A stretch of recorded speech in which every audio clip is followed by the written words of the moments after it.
Hello and welcome to Zero Point Energy, where there's 0 point what we talk about, just as much energy. I'm Sean. This is Jorge. And today we are having a blast from the past, a great moment from our childhoods. We're watching Mighty Morphin Power Rangers, the movie, from 1995. I can't believe it was 1995. Goddamn. Yeah, this was shortly after season 2 aired. Or during, maybe? No, I think this was shortly after the end of season 2. So, technically, we'd already gotten to meet the new characters before this movie, even though I do not remember them before this movie. No, you're right, because they replaced Trini because she died, and... No, she didn't die until actually just before September 11th. She died September 9th, 2001. That's when her car accident was. That was Tweet Train. No, they replaced her at the beginning of season 2. Her and Walter Jones. And got the original Red Ranger. Something St. John. Yeah, they got replaced because of contract disputes over payment. They weren't getting paid enough, and the production schedules were just getting too much for them. So they had to leave the show. So then Johnny Young Bosch replaced Walter Jones as Black Ranger. And who played Aisha? Karen Ashley. Yes, Karen Ashley. She replaced Tweet Train. And Steve Cardenas replaced St. John. Yes. Who is, it's weird to see him as an adult in this movie because, only a year or two before this was the Three Ninjas movie. He's the oldest kid in Three Ninjas. You're kidding. I'm pretty sure. Not positive. Not 100%. Hold on. I'm looking this up. Alright. Cardenas' career... Or maybe I'm thinking of a later season. Oh, Jason Lee Scott? Is that the guy? Yeah. Yeah, Austin St. John. Okay, yeah. I was right. Okay. But no, I'm not seeing mention of him in... Okay, then it's another actor who also played Red Ranger in another show. I do confuse them. Unfortunately, both of these men grew up to be generic white-looking men, and they're easy to confuse for each other. Austin St. John is the only one who actually stands out from them. I'm not going to argue with that. Just moving on. Look, I liked Austin St. John, but according to what I've read, yeah, it was a non-union show. They got paid shit, so yeah, that was bad. Yeah. But, like I said, this was a good movie. But, yeah, both of these characters were introduced in the beginning of season 2. And this movie came out towards the end of season 2, so we'd had months to get used to these characters, but you can talk to anybody about Power Rangers, and everybody's like, yeah, they were recast for the movie, and then they were in seasons 3 and 4. Because both of them also got replaced in seasons 5 and 6. You know what? In all seriousness, I kind of missed the old it's that whole nostalgia thing. It's just seeing the fact that it was so many years ago, and I'm like, I was 5 then. I'm 33 now, or about to be 33. And I was 10 when this movie came out. I wasn't super hyped for Power Rangers. I watched Power Rangers as a kid. I was 8 or 9 when the first season came out, and I watched it. By the time, when the show came out, by the time this movie came out, I was already starting to fall off. I wasn't completely out of it. But I wasn't rushing home after school to watch it.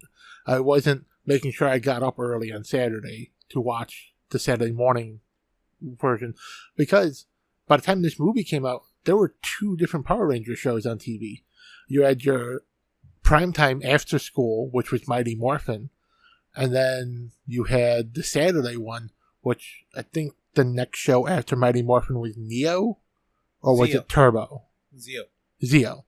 So Zeo came on Saturday mornings. Mighty Morphin was still on air on every day after school. Just remember, like you said, I would rush after school, come to see this, because back in those days, again, non-union show, I get that, it's horrible, but at the same time, I was a kid, I didn't know any better, but you could literally see new episodes every single day. Like, the first season had, something, 50-something episodes. I believe it's 41 for season 1, 53 for season 2. The first 2 or 3 seasons, they were really cranking them out.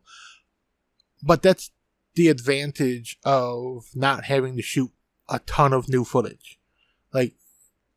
These actors, you want to say kids because they played teenagers, but nobody on the cast was under 25. And some of them looked it. But, these actors and actresses, they were shooting 3 to 5 episodes a day because in a half-hour episode, they only had 10 minutes of screen time that they actually had to fill because their only screen time is when they're not in the power suit. Plus, they also had to do voiceover for the fights where they had the footage from, what is it called? Something Sentai. Yeah, but they would dub that over in an afternoon. So you'd spend 1 week filming a month's worth of episodes where they did the out-of-suit acting.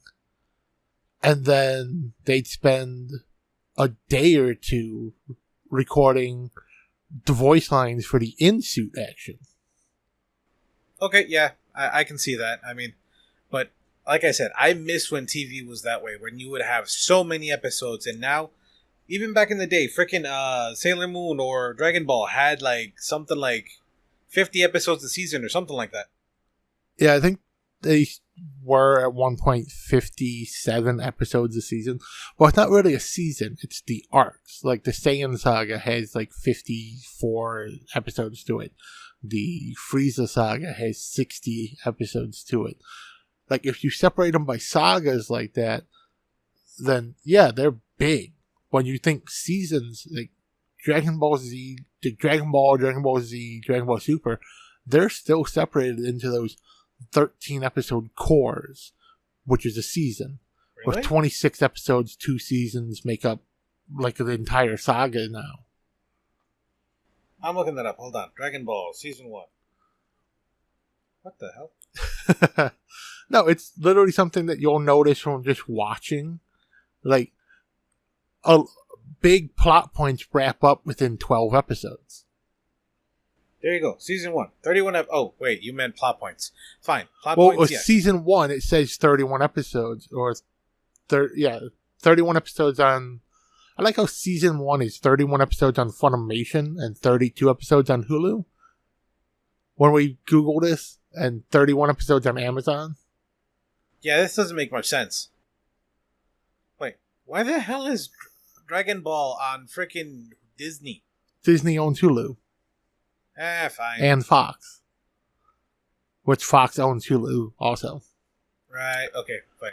But no, when you're watching it, your main plot points, what would be a season finale, is usually around episode 13 or 14.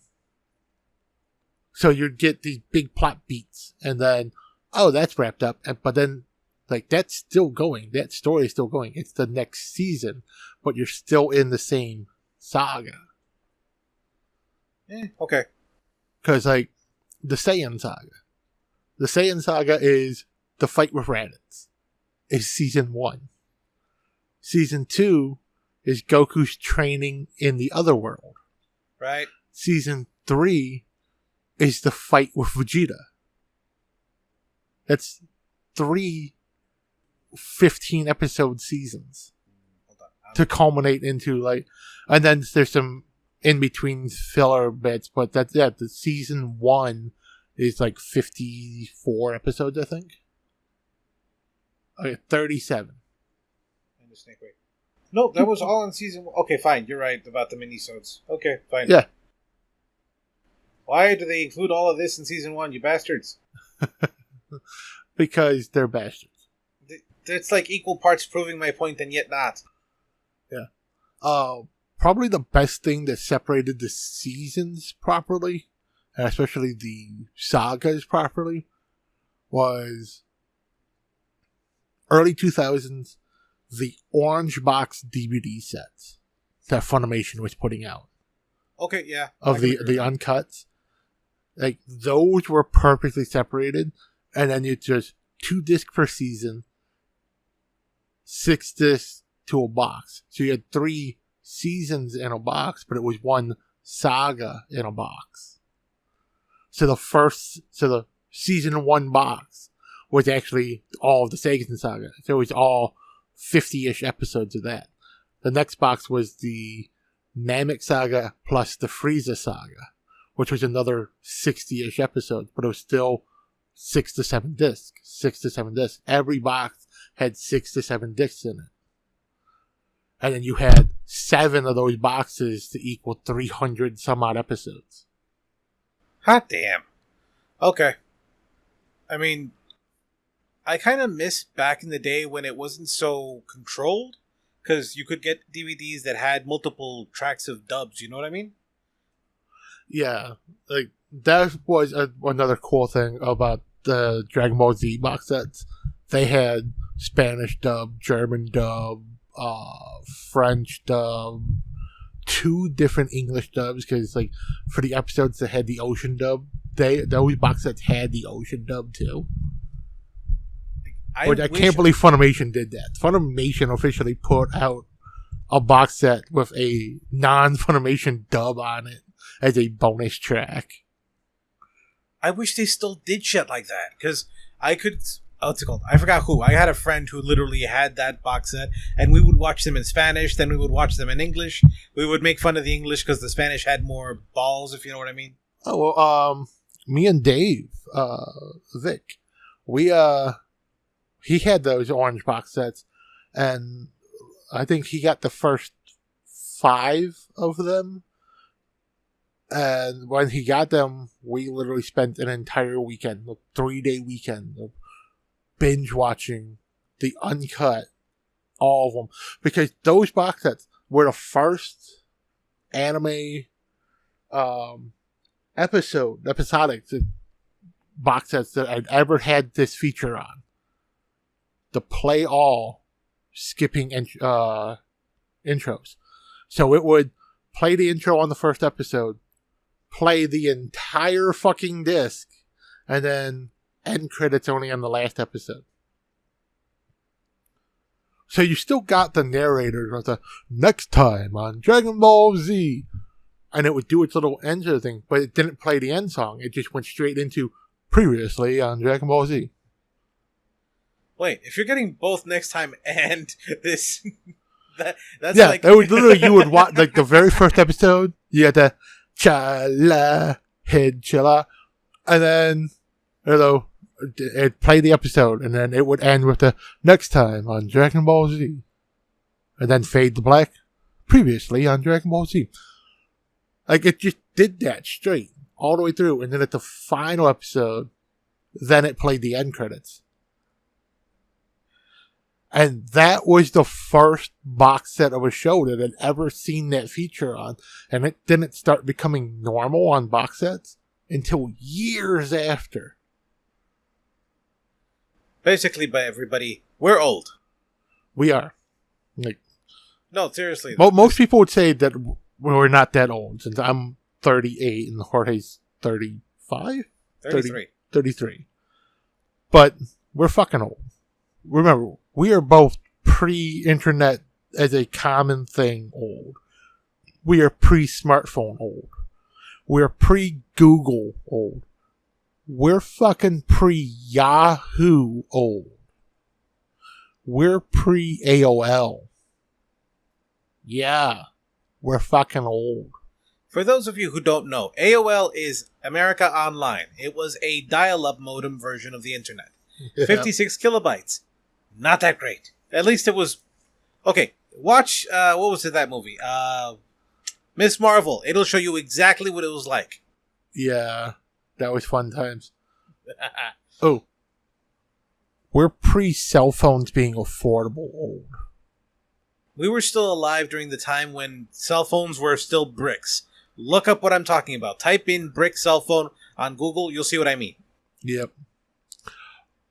We're pre-HD old. That's right, everybody. You didn't always see pimples and shit on people's faces on TV. Back in the day, it was all covered up with like some dithering because we were watching stuff in 240, 320, 480, if you were lucky. I'm this old. Jorge's not quite this old, but I am pre-shaving and porn old. Because that didn't really become a thing until the mid-90s. Okay, the only thing I'm going to say to that is I remember when people used to have a Pomeranian down there. No, okay. I am exactly this old. I was a kid, but it made the news. The first Playboy model who was ever completely shaved, that they made a big stink about they had to prove her age because they thought she was too young even though she was in her mid-20s because she didn't have pubic hair.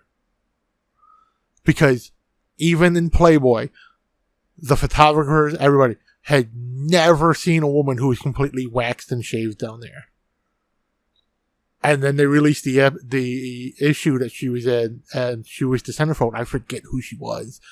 Because, again, I was a kid. But I remember them talking about it on the news, that Playboy was releasing, they had an underage centerfold. And they had to prove her age. Two things I'm going to say. Number one, if you want to look her up, go for it. You can do it on Google. I'm not going to do it right now. Yeah, no. It was around the time when Power Rangers first came out in the U.S., around 1992, 93. Number two, ma'am, whoever you are, I salute you because you have made it a heck of a lot easier to go down on people. All I'm going to say. True. All right, back to the movie. This movie is weird. No, I mean, it's fun. Like the whole concept of this movie is actually pretty fun. But this movie came out after Jurassic Park. Like, they even have a reference to Jurassic Park in the movie. Or they even go, yeah, nice joke. So Jurassic Park had been old enough at the point of this movie coming out where people were already tired of Jurassic Park jokes. And the CG does not hold up in this show as well as the CG does in Jurassic Park. Okay, to be fair, and just because, again, non-union show, non-union stuff, they spent a bunch of money trying to do things quick, and because of that, they paid the price having to spend even more money to do things again. The TV show was non-union. The movie was full union. It was not. It was, because they had big production for the movie. You're serious? Yeah, the production company who released the movie is a big studio. They couldn't release it without union backing. Okay, hold on. Cinematography, starring, produced by Haim Saban, we already know. Shuki Levy, I forgot. Okay. Composer. And Suzanne Todd. Yeah, like the production family. The production company. Entertainment, Toei, and Fox. Yeah. Fox. One of the biggest companies in the world at the time. Still now, even though Disney owns them.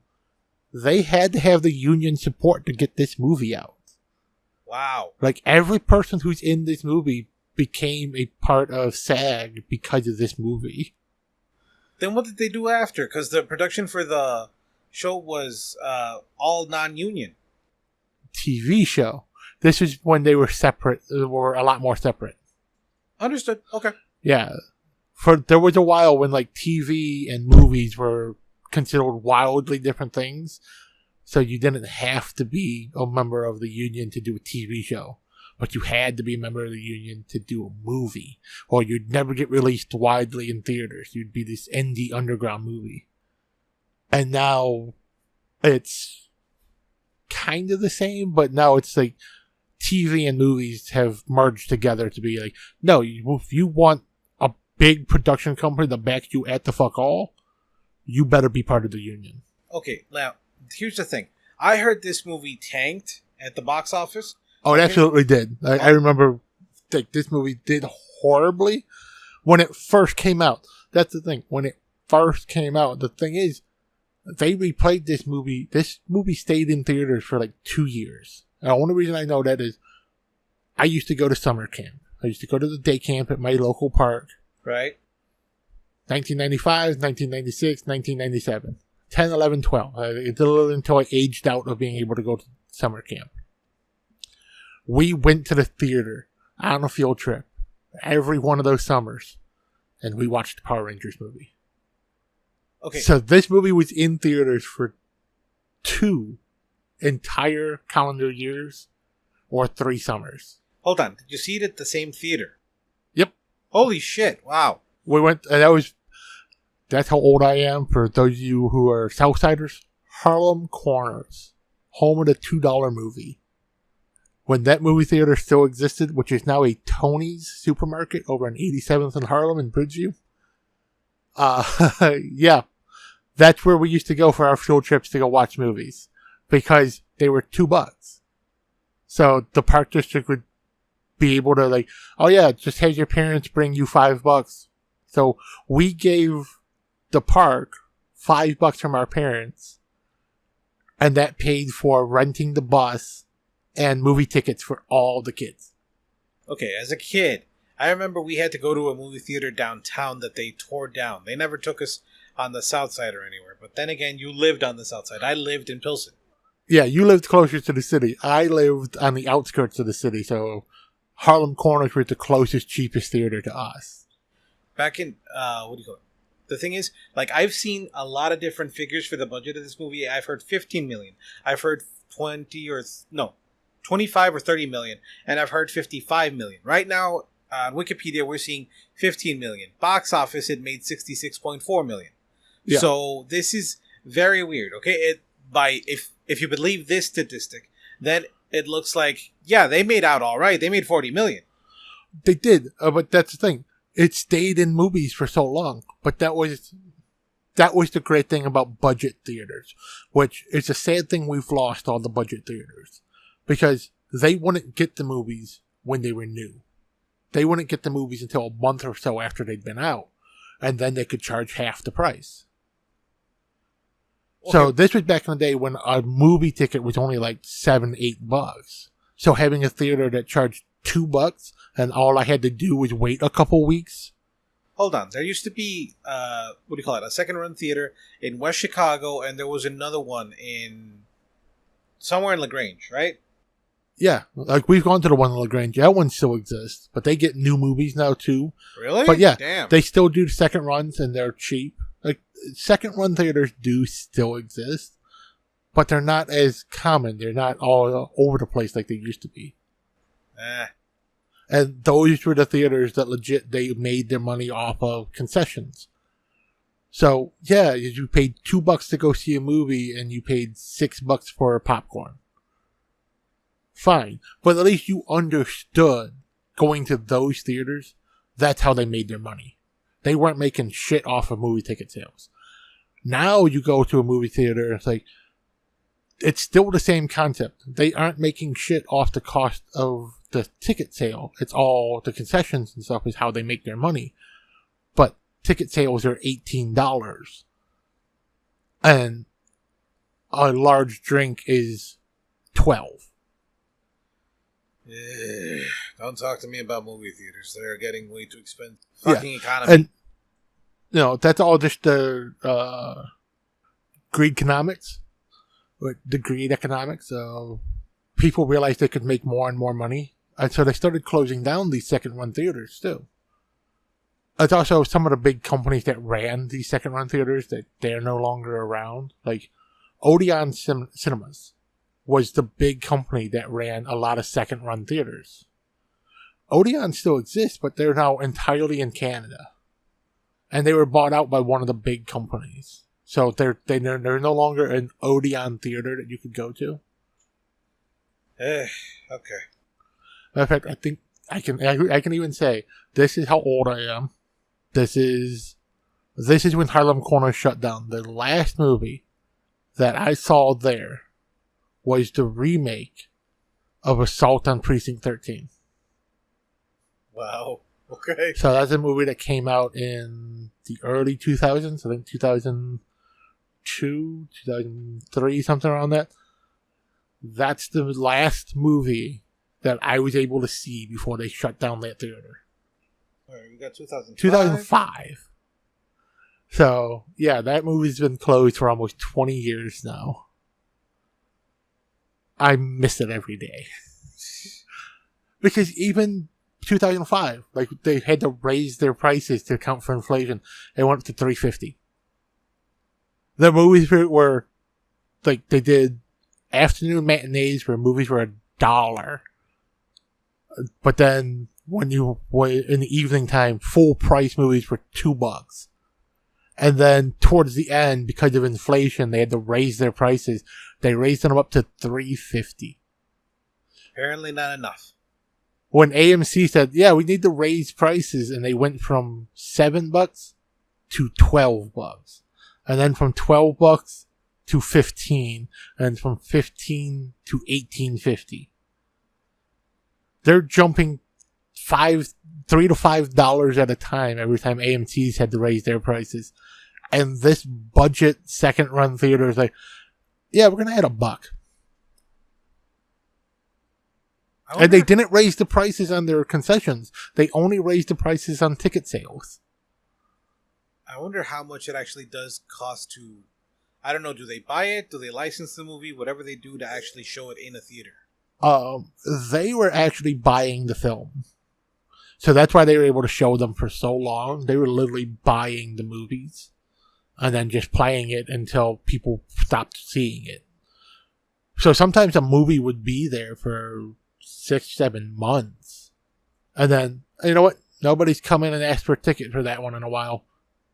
Time to get rid of that one. Get another one. And then movies that were high demand. Like, they would try as best as possible to get the newer movies as soon as they could. But they were not paying the license agreement to get them quickly. Like, they would do the license agreement to rent the movie. But they would always wait a couple weeks until the big fervor for the movie died down. Like how you and me go see Marvel movies in the theater. We don't go opening week. We don't even go opening month. We go like a month later, just so it's not so crowded in the theater, and then they're still super crowded. True. I mean, I wanted to go see Blue Beetle, though, because that one... I do want to see that one. No, but I'm Mexican. I feels like I gotta go support it. You know what I mean? It's a Latino superhero. He is. And he's one of the better ones. And even his... the trailers make it look like his portrayal is going to be close to what we got in Justice League. Ah, yeah. And I do like how they portrayed Jaime in Justice League. I just like that he was, quote unquote, being taught by Batman, and then Batman tried to instill in him, like, yes, this is what we do. You have to be careful, especially you, because you don't know what your powers exactly are. Don't let the beetle control you. You control the beetle. All that jazz. Like, yeah, he's Mr. Miyagi. I mean, he's good at teaching wayward teens how to be killing machines, and yet don't kill. Except for Damien. That was all the League of Assassins. Yeah, but he's tempered him a little bit. He doesn't kill as often. Confident little shit. No, the one that's been the hardest one to get to stop killing was Jason Todd. True. It only took him dying an extra 2 times before he stopped killing people. You know that Damien, before he was named Damien, he had a different appearance in one of the Crises comics. Is that the one where he's blonde? No, he was still dark haired, but His name was Ibn al-Zafur. Oh, yeah. Like, it was short-lived, but it was a little thing where, like, Batman finds him, and they're talking for a little bit before things get turned around, and he gets deleted from history. Yeah. It was like, holy shit, I have a son, and then no, he's gone, and then he forgets him, and it's like, fuck. Yeah, there's also the blink and you miss it, like, 2-panel thing in one issue, where, like, oh, and this is your son, Damien, and he's this blonde kid? Like, how the fuck did 2 dark-haired people, one being Middle Eastern, have a blonde child?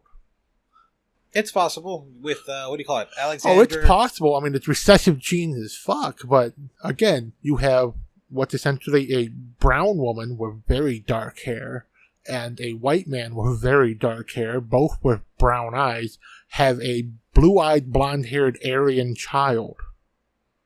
Okay, again, what's it called? Alexander literally went through bunches of places, and he left his seed all over the place. Oh yeah, I get that, but it's still that whole... The 2 people who were made up of pure dominant genes had a child of like, hey, you know all those recessive genes that skip multiple generations? Yeah, we just coalesced into this one perfect pale child for you. Okay, again, what's it called? I understand it's weird. It's but like, weird. There's, what do you call it? There's also like 2 white people who get together, they have kids, and then suddenly, that's a brown baby. How the fuck? And then literally they do the DNA testing. Yeah, apparently you're 10% black and she's 20% black, and you just never knew because you didn't see it. I'm one of those examples. Like my mom's Native American, but she looked much whiter than I do, and I'm mostly brown. Yeah, mostly. Hey, I understand Spanish. I just refuse to speak Spanish. Y ahora el resto del podcast va a estar en español. No. Sí. No. No. But, what do you call it? Back to the movie. Specifically, the CGI. The CGI, like you said, it is very dated, but at the same time, it's because dated. Of the metallic... It looks like fucking Beast Wars sometimes. No, you're not wrong. But hear me out, okay? It's still a little bit, and I'm being serious. I kind of like it just because of the metallic sheen on it. You know what I mean? Oh yeah, I mean it works for what it is. Exactly. But honestly, like rewatching this movie, I definitely came into this with a little bit of nostalgia bias because I'm looking at the Ninja Megazord, and holy fuck, that thing is ugly. Like, it's not just the CGI, like, it's the design of it. Like, where the fuck is its head? Like, this is the only Megazord of all the Megazords that has an actual cockpit. Like, yeah, usually we see the inside and you've got all the Rangers sitting together in this cockpit, but you can't see that from the outside. And the assumption is it's always in the chest behind the big shield, which makes sense. You put the most armor in front of the people and they're looking at screens. Even though they always show them looking out a window. This one, there's no head. The Ninja Megazord does not have a fucking head. It's a big giant dome canopy that starts at the neck. No, hold on. Yes, I'm pulling this off. That's what, in this movie, that's what the Ninja Megazord is. We just rewatched this. Give me a second. I watched it on Monday and I was praying a lot. I mean, not Monday. I watched it on Sunday and I was praying a lot, so I don't really remember. Yeah, that's the thing. It's called the Ninja Megazord, but the Ninja Megazord, always you're going to get the reference to the, there it is, the Ninja Falcon Megazord. It's a helmet. Yeah, but the cockpit is at the top of the head. Okay, yeah, right there. Those eyes, that visor, is not eyes in a visor. It's a giant dome canopy that all 6 people are sitting behind. No, this is not the canopy. This up here is where they see. No, here. Where the eyes are. When you're watching the movie, it's where the eyes are. But there's no top. There's no hard, there's not a hard top. Okay, looking at this again, yes, it's kind of ugly. They animate it with a giant dome canopy coming out of the very top of what should be a head, which looks like a giraffe neck. Okay, to be fair, and I'm being serious, I liked how they looked individually. Looking at this again, it looked cooler on screen. This just looks ugly as hell. Oh, no, yeah, the toy was ugly as sin. There's a reason why it didn't sell. Even on screen, like, the Ninja Megazord it's ugly. It is abysmal. I mean, look at that fucker. Okay, it looks better here, though, admittedly. Come on. That's just a cropped out image from the movie. Like I said, it looks better there, though. It might look a little bit better there, but yeah, it's fucking horrible. Like, see all these toys that came out that gave it a full face, a full head, a full helmet, it looks better. That's not what we got in the movie. That's what we got in the series. No, the series one was different. Yeah, the series one had a full head. Look at that fucker. All that glowing purple at the top of the head stump, that's the cockpit. Okay, there's a reason they call it the cockpit, okay? Ooze oozed all over it. Honestly, it looks like a cock coming. It looks like the bear head has a cock of a unicorn horn coming out of it, and that's where the people sit. Speaking of, coming next week, Unicorn Wars. I'm kidding. But no, like, look at that. Look at that freeze frame from the movie. That's atrocious. It doesn't look as bad as the other thing made it look. Come on. It looks okay. It doesn't look bad. It looks okay. That's the thing. See, when we watched it, we had the misfortune of we watched it recently on HD TVs. We watched it, yeah, not an ad, but we watched it on Tubi. Because Tubi is fun. They have a lot of great content. It's worth downloading the app if you want to. It's free. It's got ads, but it's awesome. Yes. So we watched the HD upscale of it. So since you have the two screenshots here, the one on your right, Jorge, is the HD upscale. This one? No, that one. The one on the left is what we saw as kids. That one looks good.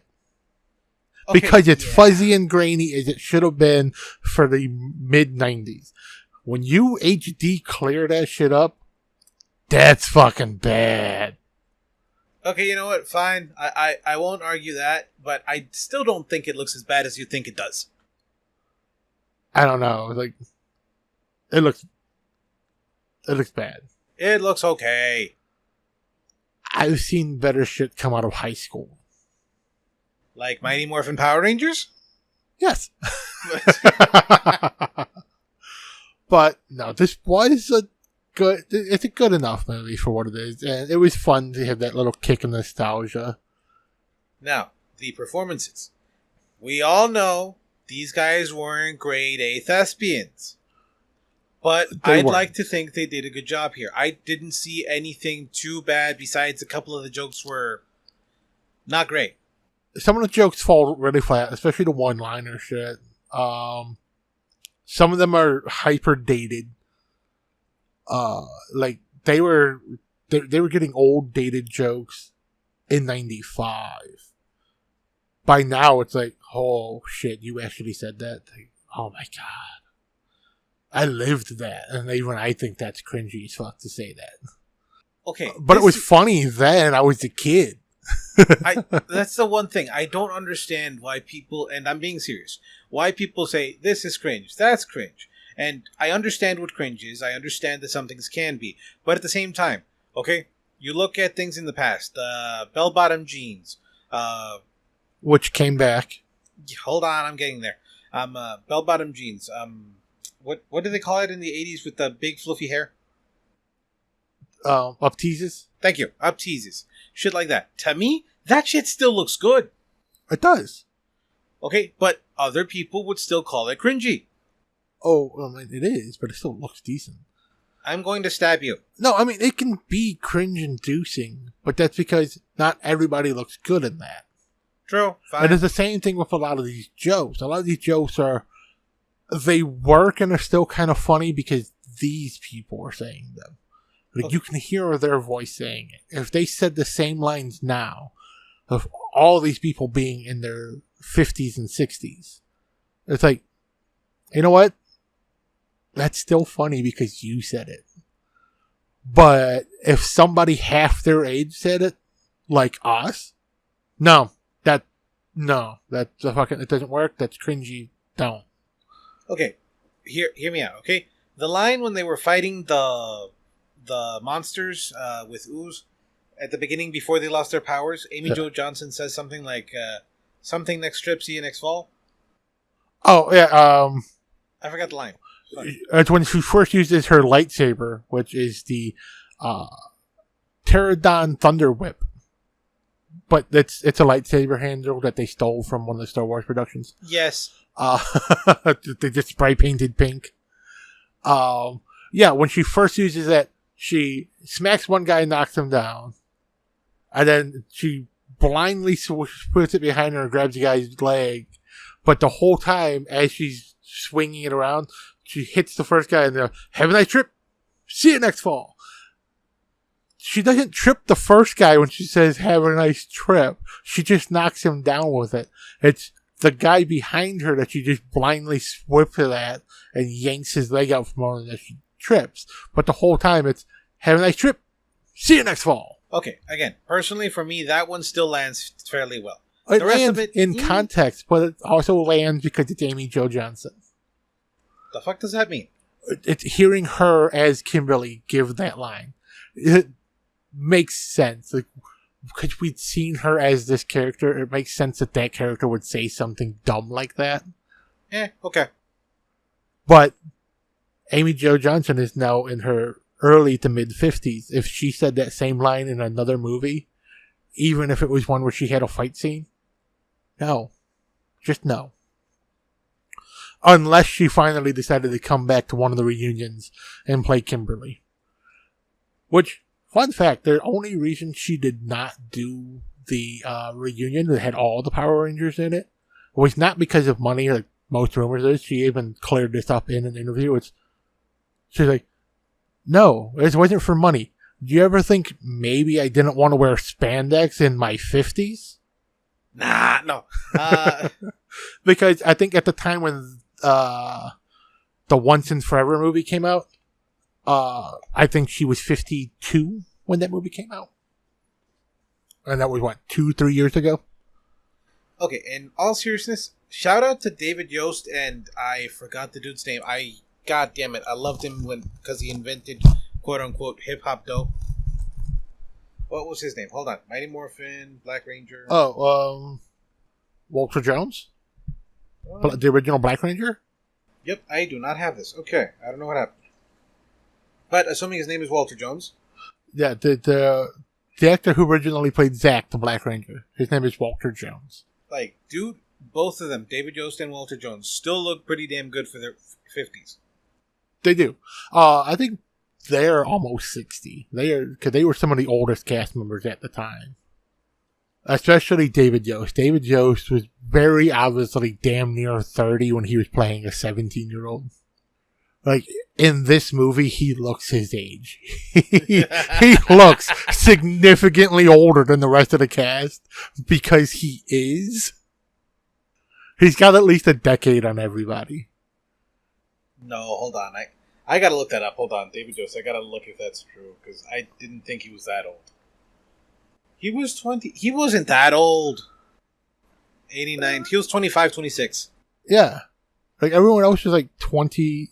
They were in that 18 to 20 range. But he looks like he's in that almost 30 age. Okay, fine. Now, one thing though. I gotta give it up to my boy, Johnny Young Bosch, because he got a kiss from Gabrielle Fitzpatrick. Yes, and Gabrielle Fitzpatrick is an amazing Australian actress. She's also in a great Jackie Chan movie, Mr. Nice Guy. She plays Diane. She played Diane? What?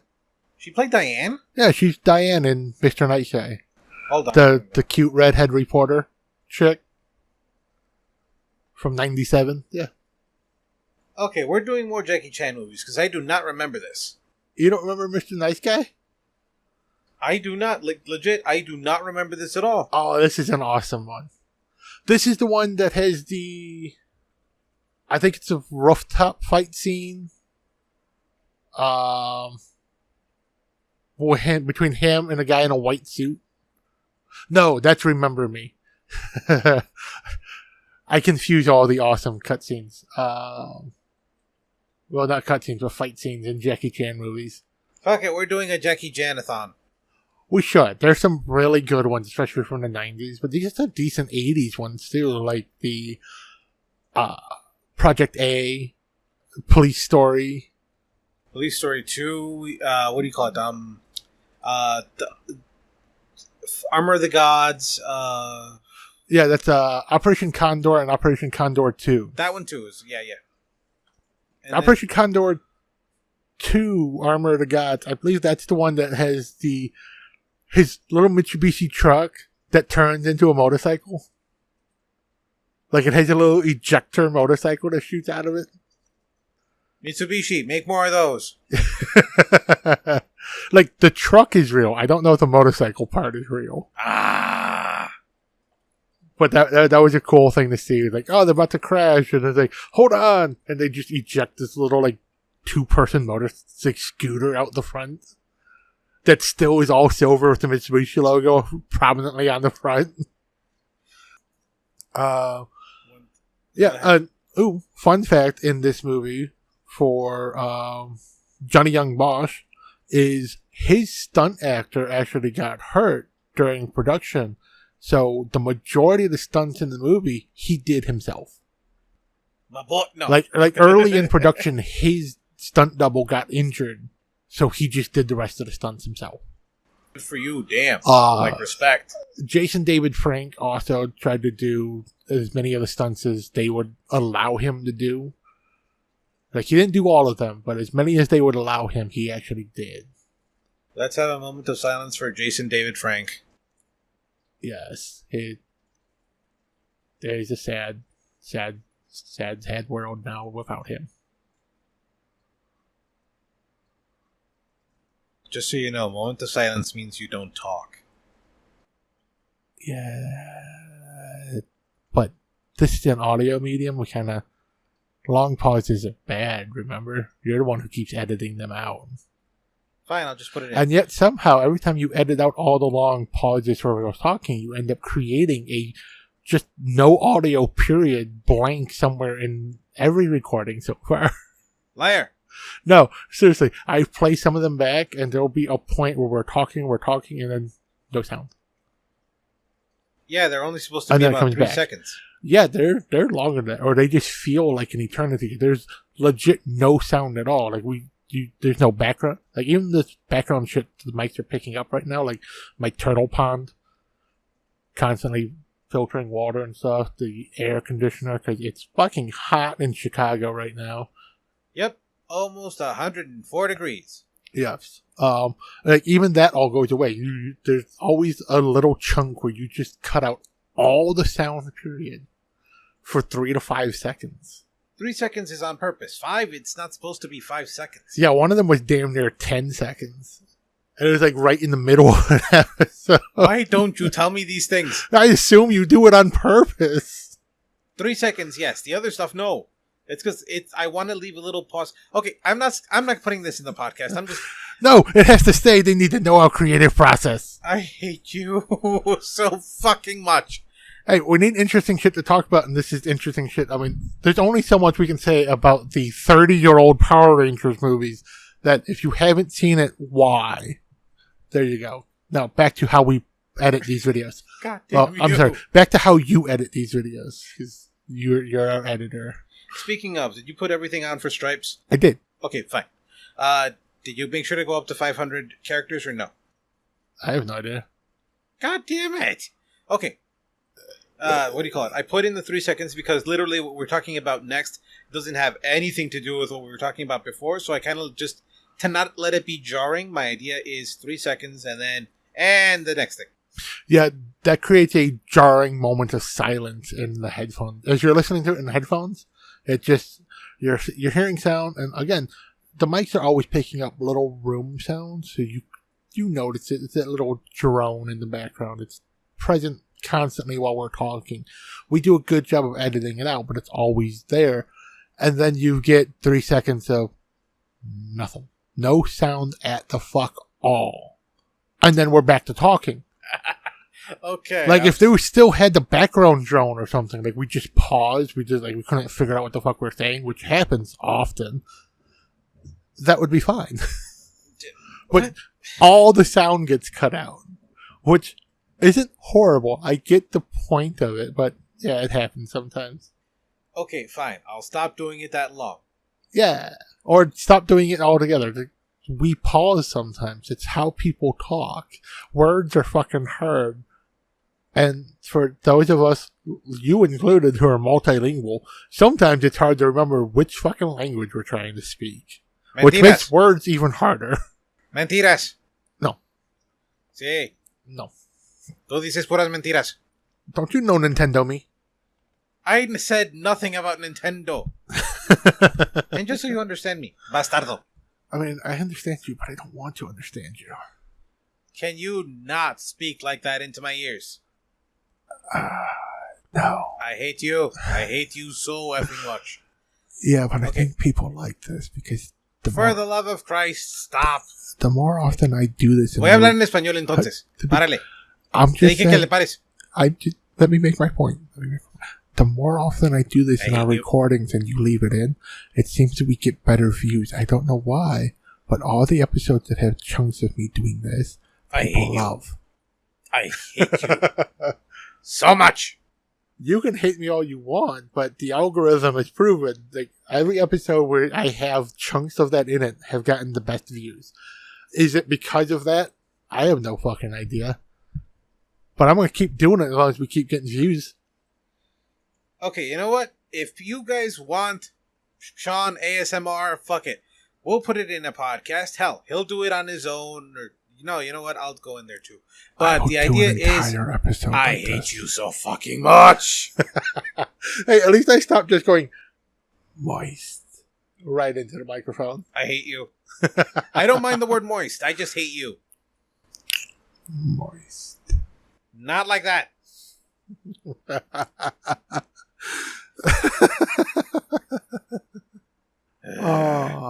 Speaking of moist, Amy Jo Johnson is glistening to this entire movie. Okay, really? You jumped from moist to really? I don't know.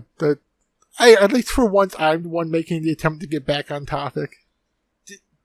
You know how rare that is. Moving on. Amy Jo Johnson, beautiful woman. She is. And I want to say that this movie was them taking the moment to try to desexualize her character.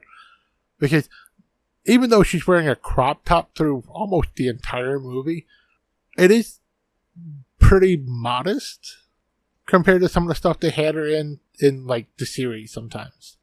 I don't even remember, but I'll take your word for it. But then that's also, I was watching this with my girlfriend, and it was when they first get to Feda, and you see Phaedos, sorry. And you first see the character of Dulcia, one played by Gabrielle Fitzpatrick. And she literally goes, "Why is she dressed so skimpy?" That's for the dads. So what? Yeah, that's a thing. Think back to any family or kid-oriented movie, live-action movie that you watched as a kid in the 90s. They always had the one really sexy, scantily clad character. That's for the dads. And what does Dulcia wear through her entire 10-minute scene that she has in the movie? Hold on. She first wore very, very big robes. She starts out wearing a full body covering cloak with a hood, and then that comes off and she's in a battle bikini for the rest of her screen time. Where did that term come from, battle bikini? I think it just started from video gaming and D&D and stuff, but mostly like video games for that, because there's like full armor for male characters, covers everything, and then the exact same armor, same specs and everything, put it on a female character, and exposed midriff, exposed thighs, it looks like a chainmail bikini, so it just becomes a battle bikini. Okay, but to be fair, like even Red Sonja, What was the name of that movie? Yeah, Fuck, again, Red Zona.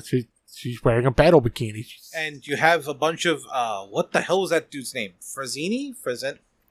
Swords and no, what's it called? Something in sorcery. Swords and sorcery. Frazetta. That's his name. Frazetta, yeah. Like all of those stuff, because he had a bunch of he had a bunch of art like that was fantasy and shit. Yeah, you had Frazetta. You had that's another big name in fantasy art. Oh God, what's his name? What's his name? Look him up or tell me a name. Oh, Brom. Brom. Gerard Brom. He was a big one. Now another. Luis Royal was another big name, who was big for battle bikinis and stuff like that. Okay, yeah, agreed. Just like that gothic look, and yeah. Yeah. Another one, Todd Lockwood, and Cirilo Cabral. Cabral is the last name. No, the first name is Ciruelo. Ciruelo. Yeah, okay. Yeah. So, yeah, you just had a big thing of fantasy art where you had, again, these depictions of badass women, but they're in chainmail bikinis. So it's, you're this awesome character, this awesome badass who goes to battle in a bikini. Lady Death, the animated movie, which is an anime, but Lady Death is also in a battle bikini in Heavy Metal. True. I forget her name, but she's heavily influenced by the character Lady Death. It's been a while. I don't remember, but yeah. Now, also, another smoke show in her own right, Karen Ashley. Yes. Like, she's a very beautiful woman. Even now. Agreed. Same with Amy Jo Johnson. Like, Amy Jo Johnson has barely aged in the last 30 years. Ladies, I don't know what your secret is, but keep doing what you're doing. Goddamn. Being Canadian. It's honestly amazing what free healthcare will do for you. You don't, like, you can smoke and drink for 30 plus years and not look like it because you can actually afford healthcare. Okay, naturalization for Canada. Let's see. It's true though. Like, a lot of, like, especially actresses are like, how are they so young? Like, they're not. They're Canadian. We're going to test this out later on, and then we'll come back to you with our results. Excuse us. No, like, in all seriousness, this movie is actually really fun. The one thing I really loved about this movie as a kid was the soundtrack. They had music from all fucking over. They did. For a 90s movie, it has a very 80s soundtrack. Let me see. Hold on. Let me pull up the... Here we go. So we got... Wait, what the hell? This is the track list? What the... Yep. That's the track list. Okay, this isn't the stuff I was looking for. I'm looking for actual music. Not... Oh, the actual soundtrack. What you want is the soundtrack CD. You want to actually look that one up. That has music by Devo. It's got Van Halen on it. Dude, the Van Halen song. I freaking love that. Yeah. 'Cause I think it's Jump. No, it was a different song. It sounds like Jump though. What was it? Admittedly, Van Halen had an entire album, especially at the end of the 80s, early 90s, where every song sounded the same. A lot of bands fall into that. Alright, let's see what we got.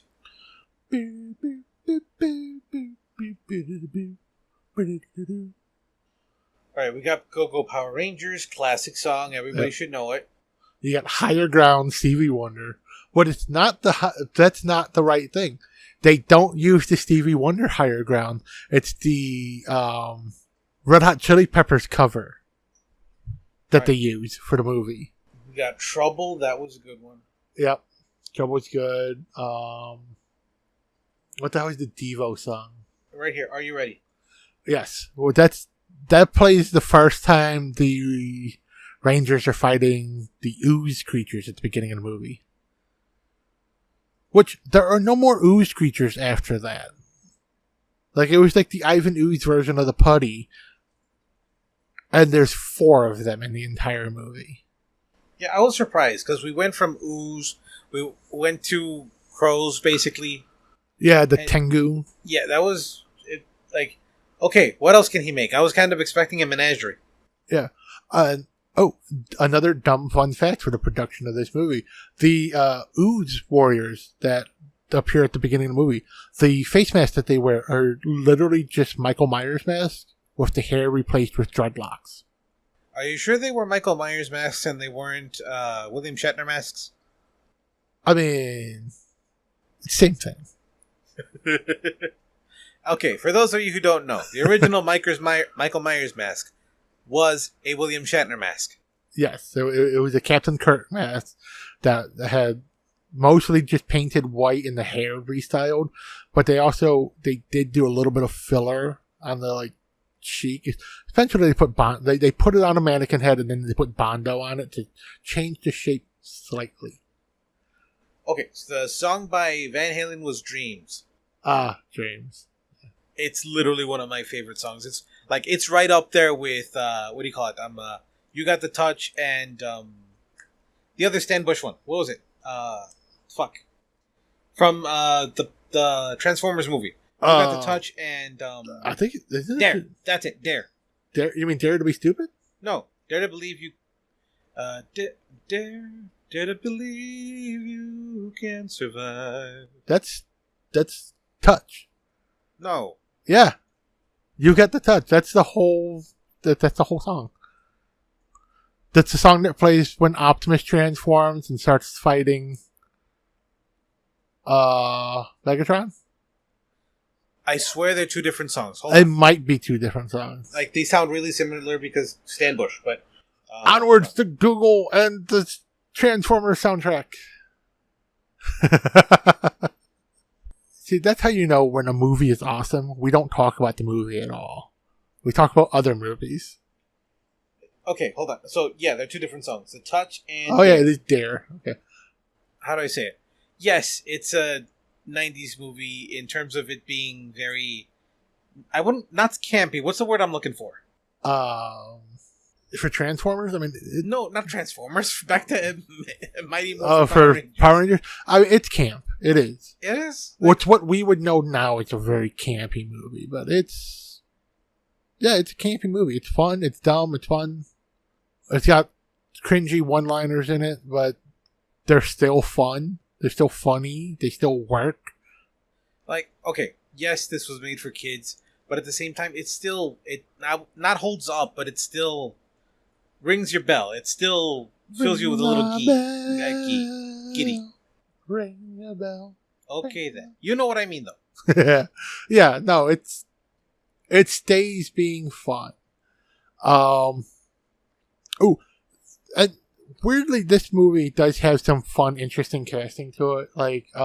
Ivan Ooze is played by the same actor who we learned to love as an adult 25 years after the fact. In Hot Fuzz, the shotgun-wielding priest, that's also Paul Freeman, the actor who plays Ivan Ooze. You're kidding me. No, he's Reverend Shooter. Holy shit. Yeah, Ivan Ooze, Paul Freeman, is also Reverend Shooter from Hot Fuzz. Hot damn. Okay. He's also in Raiders of the Lost Ark. He's one of the Nazis. I wasn't going to say anything. He kind of looks... I'm kidding. No, in all seriousness, his, his headshot on his IMDb page is very, very scary. I don't know, not scary. What's the word I'm looking for? Well, that's because he's sitting down and it's like a crotch-up light with a crotch-up camera. So it's just these weird shadows from the rest of his body are projected on the bottom of his face, plus the stubble. It's very imposing. It's very imposing. It's also very... Yeah, he's definitely a Catholic priest. I hate you so much. God you can hate me all you want. I'm not wrong. Hold on. You know what? I'm going to take a page out of my ancestors' book. Spanish Inquisition. Where the hell's my whip? I didn't expect that. I hate you. Okay, where was it? Specifically, Ivan Ooze, yes, Paul Freeman hams the fuck out of it, but at the same time, his delivery is so fucking awesome. It is. I know it's wrong to cheer for this one scene, but like when he's destroying the Rangers headquarters and torturing Zordon, the things he's just talking about, like, you remember the things I missed? The Black Plague, the Spanish Inquisition, the Brady Bunch reunion. Just like he even relishes in the pain, like the Brady Bunch reunion, and like, goddamn, I know he plays a lot of bad guys. Wow, he's one of those. He's got that face for it. Yeah, I mean, like you look at this man, is like he'd be great for the bad guy. He'd be great for an evil guy. Let's make him a priest. Moving on. Specifically, though, I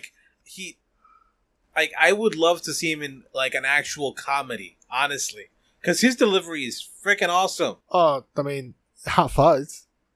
But he had that I can remember 2 or 3 lines. Yeah, they're all the good one-liners, which again is Ivan Ooze. He's all one-liners. True. Especially when they're standing on top of the tower and Goldall keeps touching him. If you touch me again, I want to make you chicken wings before sunrise. Yeah. Also, really creeped me the fuck out. I just hate this kind of thing. When he goes into the leftover whatever Morphicon thing it is.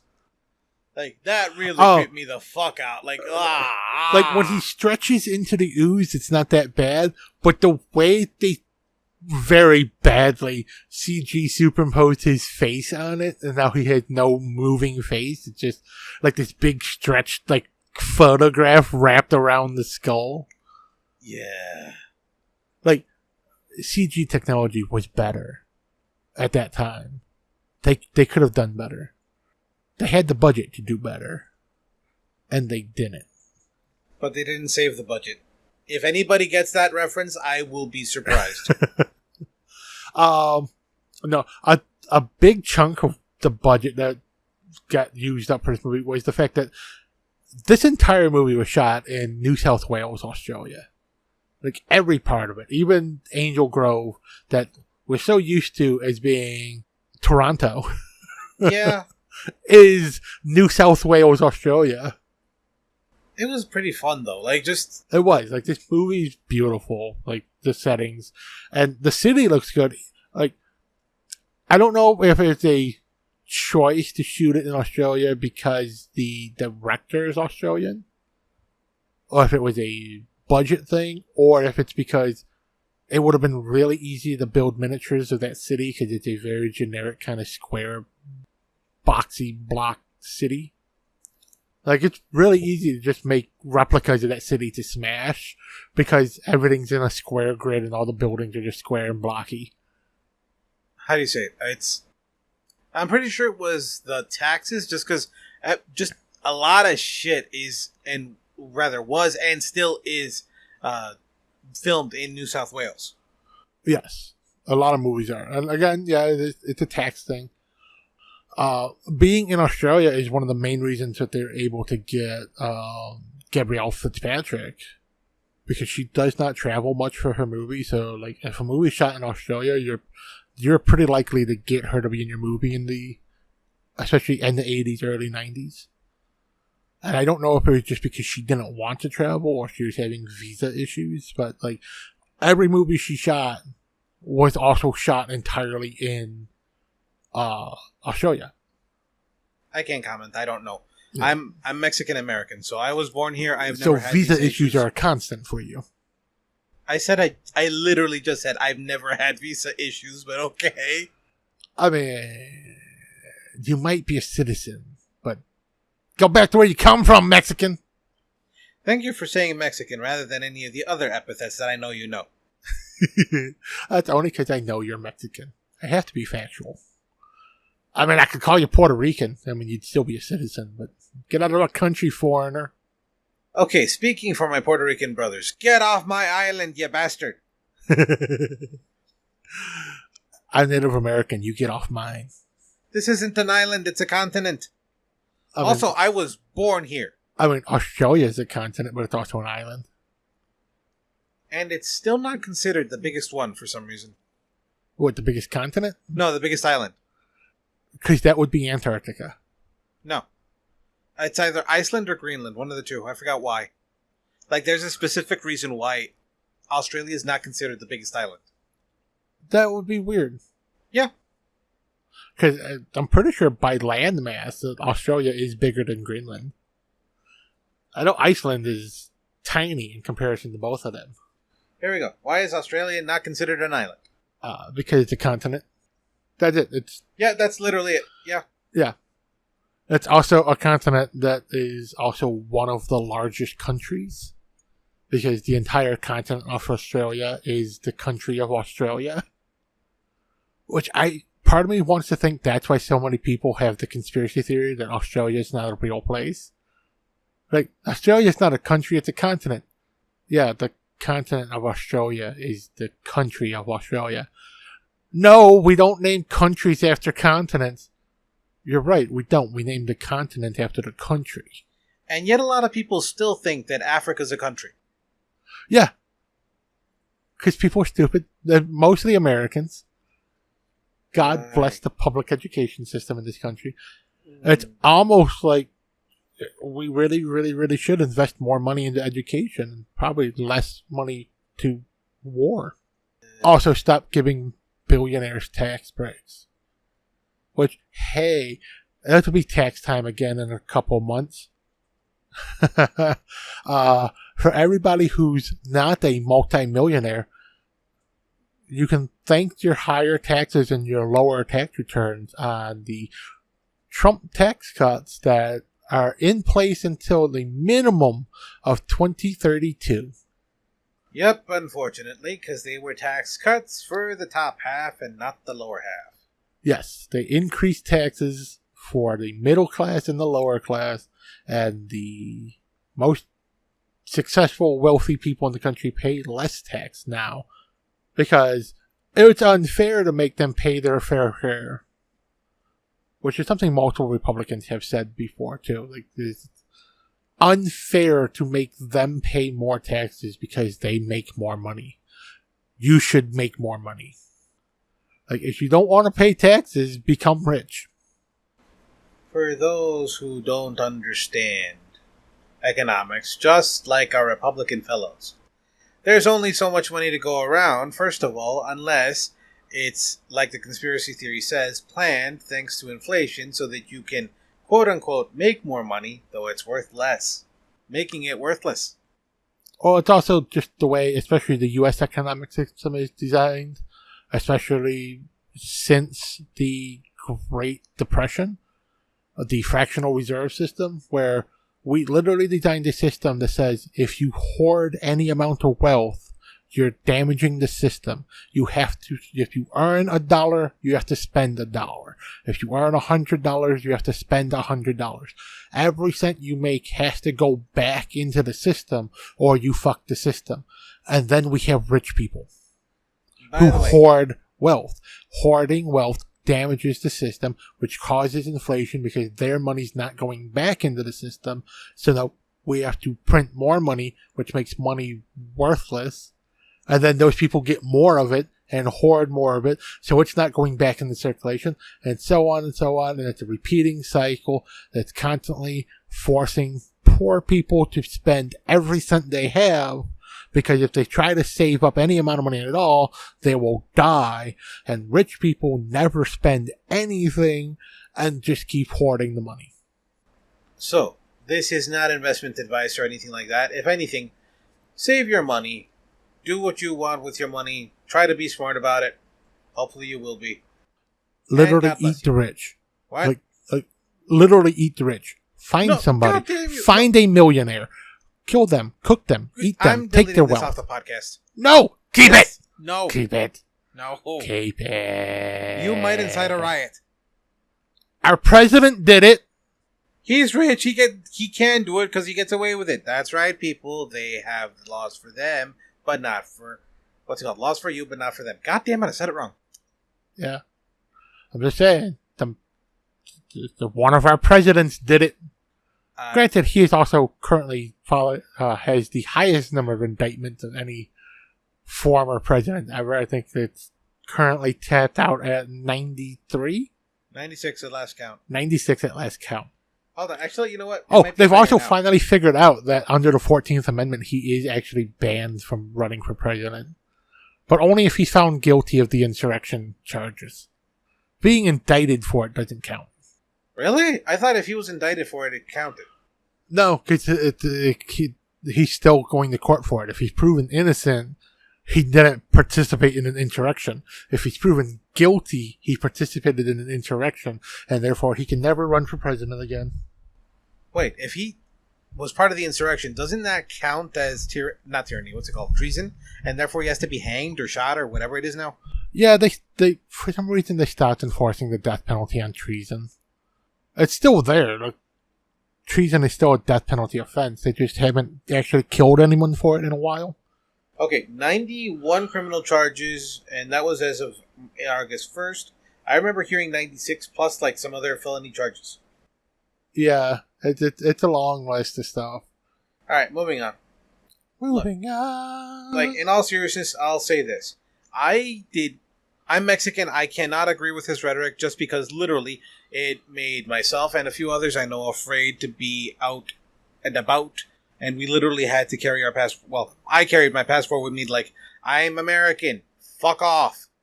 Oh, yes. As a brown enough American, it was also a little weird for me at times, too.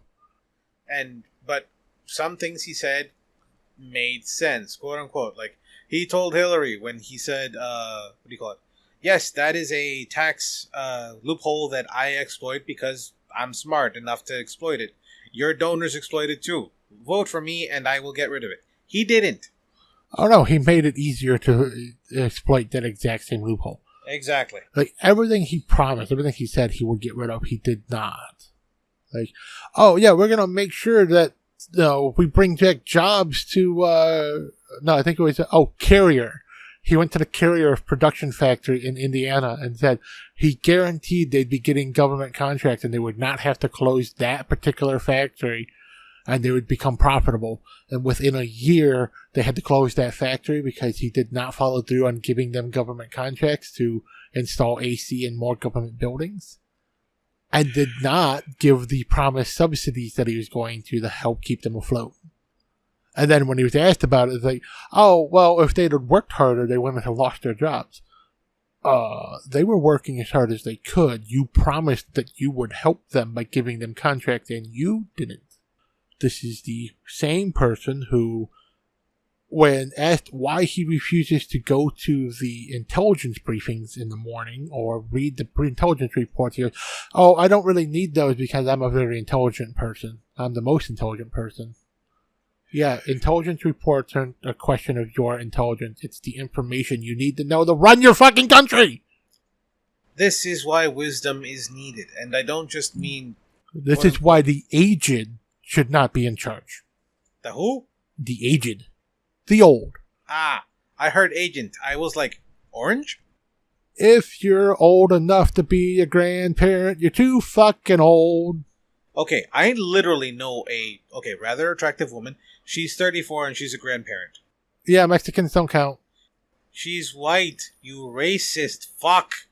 I mean, you understand the logical assumption there. Like, I'm throwing something at him, excuse me. How many 14-year-olds do you know who got pregnant?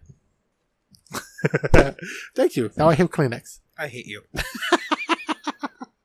You can hate me all you want. Stereotypes are true sometimes. God damn it, I missed. I hate you.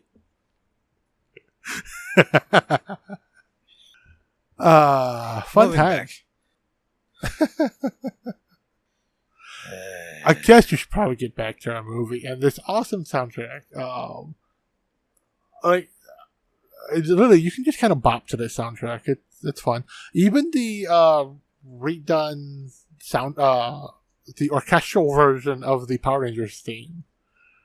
That is so good. Like, legit, it's orchestral. Yeah, like bringing in the guitars and then swelling it with an orchestra somehow makes it so much better. And it works a lot of times with rock music to bring an orchestra in with the guitars and the drums and stuff, but it works so perfectly for the Power Rangers theme. Like, it kind of reminds me of power metal, you know what I mean? Yes. Like, because, okay, maybe I'm one of the only people, but I'm going to say it, like, I go to church, I hear church music, I can quote-unquote feel the spirit, as it were. This kind of music does the exact same thing to me, okay? I feel God's presence in the Go-Go Power Rangers, and I'm being serious. It sounds like I'm being facetious, but I'm not. And, like, literally, this kind of, like, high-power, yeah, music. It's awesome. Yep. Now, what do you call it? Little music, but still awesome. The power, like, this one, if I remember correctly, it's the... wait. Oh, no. that's the I got the power. That plays at the not the beginning of the movie, but when they first go to the amusement park after their parachuting at the very beginning. Oh, that power. Okay, yeah, I remember now. Yeah, I thought it was the other one. Forget it. which one did you think it was? I thought it was the orchestral score when they like finally received their power from the big thing with all the animal spirits and shit. Oh no, I forget what song that one is. I don't. Maybe it's on the other one, like we saw over here with the list of songs in the actual Wikipedia article, like these. Yeah. Oh yeah, because those are the prologue. Everything. Yeah, that's it. Up one, up. The Great Power Ninja Power. Ah, It was right before the Tengu attack. No, I'm sorry. 6. Rangers of Phaedos. I thought maybe it would be the Monolith. Monolith. It could also be summoning the Ninjetti Ranger. There's a lot of good orchestral tracks that are just the backing music for this. Like, not the licensed music, like the actual, like, the soundtrack, the backing tracks that play through a lot of the things. Yeah. Even the Tengu attack song it's cheesy, but it's not bad. I was hoping that there was going to be like quote unquote the person who arranged this music. I'm looking, but I always forget that Buckethead was made music for this. I don't know who Buckethead is. Do you remember the ultra hard song that was in Guitar Hero 3? That was like, nobody can play this. Through the Fire and Flames? No, that was on Rock Band. Okay, sorry. I do not remember. No. Okay, yeah. Basically, he is an amazingly legendary guitarist who always wears a mask and a KFC bucket on his head. That's why, hence the name Buckethead. You know what? He kind of looks like Ivan Ooze in the wizard getup. A little bit. He's one of those people. He's legendary for like the Yngwie Malmsteen-esque. Like, how the fuck did you play that? I have no idea. Like, what chords did you play? Chords? What are they? No. I don't know. I had the guitar and I made noise. Like, Malmsteen is famous for somebody has to play back the song for him after he records it so that he can write down whatever the fuck he just played. Because he just grabs the guitar and starts playing. And he'll make these amazing, just insane arpeggios. And I was like, yeah, but what exact chord did you play? I have no idea.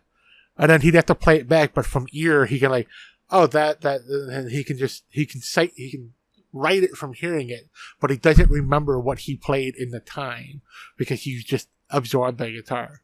And Buckethead is also one of those guitarists who can just throw a guitar at him, tell him to play and have fun, and he will come up with the most insane, complicated fucking thing ever. Like, how the fuck does anybody's fingers move that quickly on the guitar neck?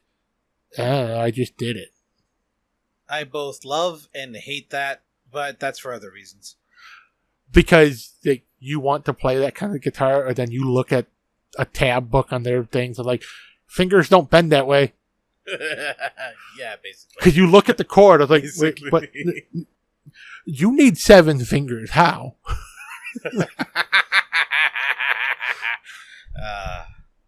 Maybe just a couple more inches of reach. We all wish we had a couple more inches of reach. Yeah.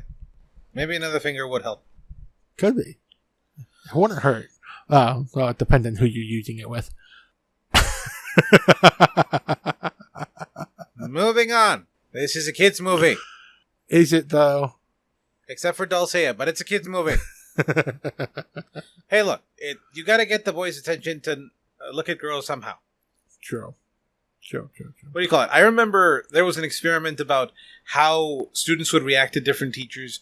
You had, kind of a dumpy guy teacher, and then a really hot guy teacher, and they did boys and girls. And then they did a hot, hot woman and a dumpy woman. And then, the ladies were a little more subdued, but they were like, ooh, type thing. And then the guys are like, holy mackerel. Yeah. That's how old the study was, literally. But then they didn't learn, neither one of them learned a damn thing. They just paid attention more, but they couldn't tell you what they were talking about because they were just, oh my god, they're hot. The girls were more subdued about having the hot guy teacher, but they're still just the whole time, they're hot. They're like, yeah, but what was he talking about? He was talking. Okay, I disagree. I paid attention more back in the day because I thought I had a chance. Obviously I didn't, but you get to hear me out, okay? I thought I had a chance, and I thought if I can master their material, they will like me. Yeah, I could see it. Because I also had a few other very hot teachers when I was in school, and we had one younger teacher who she came in when I was in like the 7th and 8th grade, and she had one great trick for making sure we paid attention on Fridays, because most of the classes were mostly boys. And how do you get a bunch of 12 to 14-year-old boys to really pay attention on the test-taking day? Especially keep your eyes to the front of the room. She would wear a white button-up men's shirt, always had all the buttons open, and under it, a wife beater. No bra. Ladies from back in the day, I salute you. So that's all you got looking at the front of the room was her in semi-transparent white, cleavage, and nipples. So, of course, you watched everywhere she went in the front of the room, writing the notes on the board. You were just staring at the front of the room. Yeah, for me... It helped me because I memorized what I read, and since I was forced to look towards the front of the room, I just happened to memorize everything that she was writing on the board because I could see what she was writing on the board because I was trying to stare at her tits. Okay, I never got so lucky. I had beautiful young ladies, usually student teachers, one actual doctorate teacher who came in. She was like, I forgot why we got a doctor of English. But anyways, she came in and she taught us for the last semester, and beautiful woman, beautiful mind. And I can't say enough. She didn't do any of that shit, but she was still very, very engaging. She was very, very peppy, I guess. Yeah. And I just wanted to pay attention. Hell, I think it was one of those. I love English. It was an accidental discovery on her part, whereas because the first couple weeks of school, she dressed semi-conservative. I mean, she was a well-endowed woman, so it's kind of hard to not be a little cleavagey at times. Yeah. Just the nature of how women's clothing is shaped. But I guess just this one time, she didn't have another outfit, or she didn't think about what her outfit was. So she had the dress shirt button up, but you could see not fully, but you could see the bits of her bra sticking out of the undershirt that she had on. And again, she had that button up shirt, but it was mostly open. And all of a sudden, she probably connected hey, all the kids are paying attention now. So then it started being every time we were getting to an important part in the chapter or an important lesson, because we were in a science class. So every time we got something that was really note heavy that we needed to be beneficial to us to be staring at the front of the room, she was always dressed her least conservatively. So at least once a week, we had that one day where she was just sexy. You're like, is it today? Is it today? Is it today? It is! I mean, she was sexy all the time, but she showed more skin on days when she wanted us to pay attention. And we paid attention. And I want to say she was also an awakening for many of the girls in the class, because a lot of the girls also paid more attention on those days. Like I said, I salute you, ladies. Yes. I really got nothing else to say. I love our weird little tangents. One thing. First time we saw Zordon as just like not the machine, the picture that never actually said anything. This is the first time you see the actor in not just the full face of makeup, but a full body of makeup, and not the distorted image projected on the curved screen. That's the thing, though. The face didn't even match the face. You know what I mean? Yeah, it barely matched, but it's like, it's the same actor. It's just... No, it's not. It is. It's the same actor who plays Zordon in the series. It's the actor who plays Zordon in this movie. But we didn't have... It's Nicholas Bell. His face wasn't being distorted and projected up on the curved screen. The voice didn't even sound the same. I'm pretty sure... Because when he's out of the tube, he doesn't have that booming, projecting voice. Alright, let's see. Father... Mighty Morphin Power... Fuck it. Let's just search for Power Rangers. See, it just lists him as the... What do you call it? As Zordon. It doesn't say for the series, too. But see, now, if you look up the series specifically... Alright. Well, see, it's showing film, but look for his TV credits. See, you're in his film credits. But if you look up his TV credits, I bet he's also listed as Zordon in the show. IMDb. Oh, maybe he did only do the movie. I could have sworn he did the show too, because, like, the Zordon in the tube is the Zordon we always knew. Yes, but I'm pretty sure that's just a picture that they took of somebody, and that's why the lips never match. Could be. Oh, you could just look up the Power Rangers TV show and who plays Zordon. You forget, if you type in specific things into Google, you find specific things in Google. Yeah, man. That's why my Google food will always be superior. Sure, Mr. Aryan Race.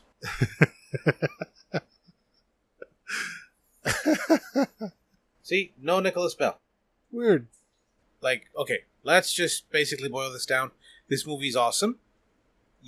I think you should go see it if you haven't. You know, like we said, it's on Tubi right now. And we have a lot of opinions and we go on tangents. If you want to hear more of that, come on back. Or if you want to hear our movie reviews, come on back. David Fielding is the voice, is the picture in the tube. And the booming voice. He's both? Yeah, the booming voice is David J. Fielding and the guy in the tube. But he's not the man outside of the tube. That was movie. Nicholas Bell. That's Nicholas Bell. Okay. So, yeah, that's why they don't match so good. Because it is two different actors. All which right. I guess makes sense when you don't need the big booming voice. Don't use the big booming voice guy. Alright, like I said, I got nothing else to say. You got something else to say? Not really. I mean, in general, it is an awesome movie. And yeah, it's a little campy. It's a little cheesy. It's dated as hell. I mean, if you're too young to have grown up watching the American version of the Power Rangers, you're going to think this is dumb. But for those of us in our 30s, 40s, you know, those of us who grew up watching this, who like, we know Super Sentai is a thing. But we love the Power Rangers, not Super Sentai. And for those of you this is a great movie that you should watch if you've not seen it. And if you have seen it, watch it again. And unfortunately, it is only going to be available on Tubi. Today, it is August 22nd. It is only available on Tubi for the next week. It is coming down from Tubi in the next 7 days, as of the date of this recording. I know that for sure they also have it on HBO Max, or they did. I think they do. It's weird that they haven't. Well, it is. I think it's on Hulu. It's weird that they did not get Power Rangers for Disney when they acquired Fox. It's because they don't own it anymore. They might own, quote unquote, part of the rights to it, technically, because they did distribute it. Yeah. They just did not get the streaming rights to it. Alright, so it is currently on Tubi, and It's also on Apple TV. Apple TV. Wait, what? Yeah, you're right. Okay, Apple TV. It looks like it also is.